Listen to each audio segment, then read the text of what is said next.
The Christian Atheist is also available on YouTube, and you will find other great content, including the literature I frequently refer to, on our Simple Gifts podcast.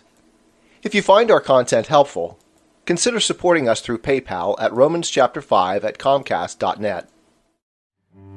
Welcome to the Christian Atheist, where faith and reason fuse in the incarnation. Episode number 25, Letter 2 to my Atheist Self. This letter goes back to my atheist self sometime around the year 2000, after I'd been an atheist for several years at the University of California, Irvine.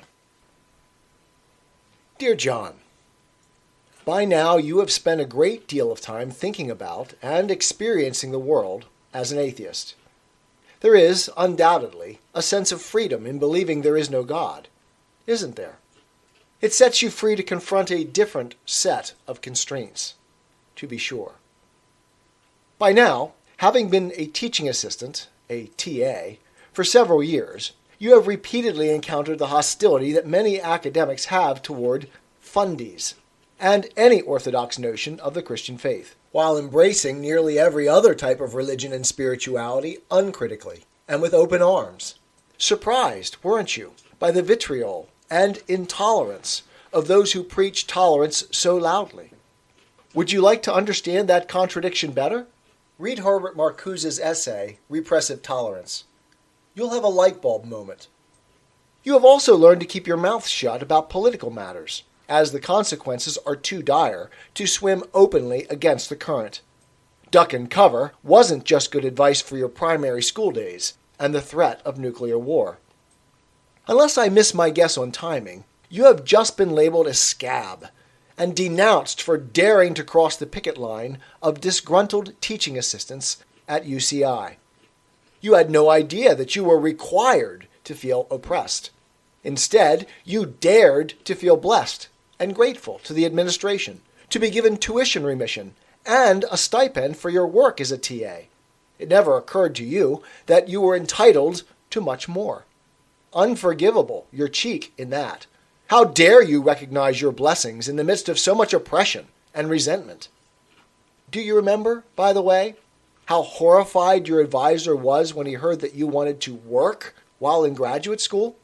I must admit that I shake my 53-year-old head in amazement that you managed to work 30 hours per week at Sears Auto Center in Escondido's North County Fair Mall in order to maintain health insurance, while at the same time TAing, commuting to UCI, being the maintenance man at Daisy Hill apartment complex in Ramona, and all while still keeping up with your student responsibilities. It came as a bit of a shock to you that most other graduate students didn't work. Fancy that. You have also by now studied a great deal of Hegel with Professor Benchivenga, having read the Encyclopedia of the Philosophical Sciences. Stimulating stuff, isn't it? Hegel's dialectical logic is a powerful, nearly universal tool, adopted by nearly the whole Western world following Hegel, constantly being reinvented, as Professor Benchivenga says, by the likes of Jacques Derrida and others. You have also, by this time, begun formulating your own controversial understanding of Jean-Paul Sartre's being and nothingness, as essentially a Kantian backlash against Hegel. When you read Marx's Capital, all 3 volumes, with Benchivenga, you will gain a great deal of insight into our current world situation. All of this material plays into what I want to say to you in today's letter. It has not dawned on you yet, but when you read Sartre's essay, Materialism and Revolution, a disconcerting realization will strike you to your core, confirming an ever-growing suspicion from the first moments of your atheism. Your path to atheism, the discovery that faith in God had unsolvable aporias, that your skepticism and doubts concerning the Christian faith received always the same patronizing answers, or non-answers, from the Church, ran the path of a frustrated quest for certainty. You chose atheism because you wanted to avoid believing, and embrace instead knowing, thinking that rationality, logic, and science led away from faith to that firm foundation. What you found, instead, is that faith is a human universal, that reality itself is often unresolvable, that it is, in fact, turtles all the way down. Faith is unavoidable. Logic reasons from faith, but logic cannot give you first principles. Once you accept this fact, you find it most explicitly in Kant.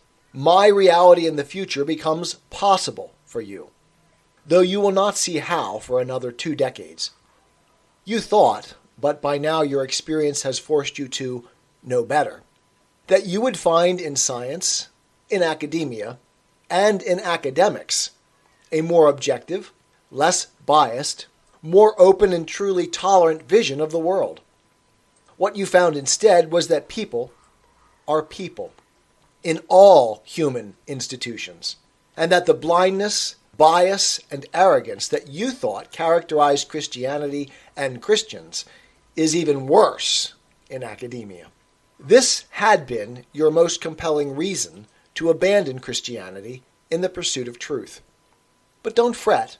Atheism is still tenable for you, and you have decades of travel on this path before an off-ramp presents itself.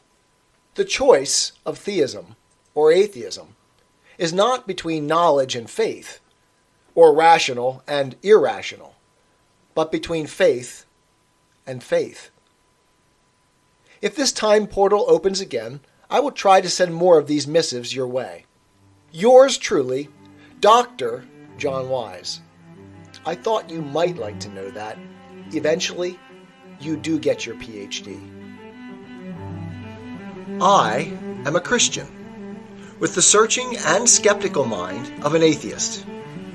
I don't want to believe anything that isn't true. I know both sides of the looking glass, and I know them with open eyes. I choose Christ's side.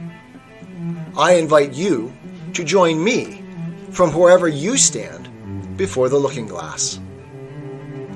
That's this week's episode. Thanks for listening. And remember, you can have your religious cake and eat it too. You can have reason, respect for science, a 21st century worldview, and be a Christian.